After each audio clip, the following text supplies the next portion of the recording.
महात्मा बुद्ध प्रवचन सभा में आकर मौन बैठ गए। शिष्य समुदाय उनके इस मौन के कारण चिंतित हुए कि कहीं वे अस्वस्थ तो नहीं हैं।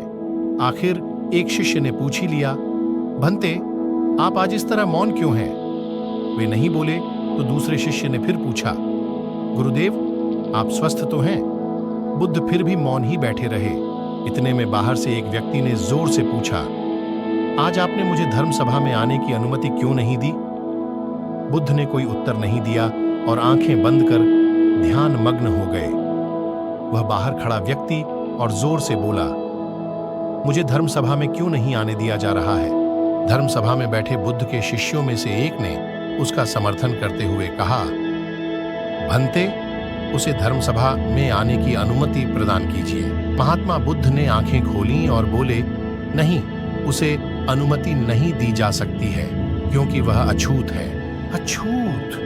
मगर क्यों? सारे शिष्य सुनकर आश्चर्य में पड़ गए कि भंते यह छुआछूत कब से मानने लग गए। महात्मा बुद्ध ने शिष्य समुदाय के मन के भावों को ताड़ते हुए कहा, हाँ, वह अछूत है।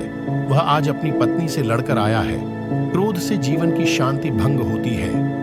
क्रोधी व्यक्ति मानसिक हिंसा करता है। इस क्रोध के कारण ही शारीरिक हिंसा होती है।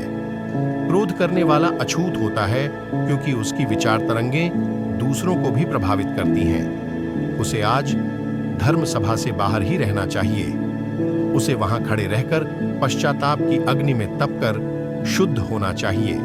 शिष्यगण समझ गए कि अस्पृश्यता क्या है और अछूत कौन है।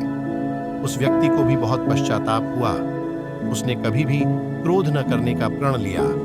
बुद्ध ने उसे धर्म सभा में आने की अनुमति प्रदान की।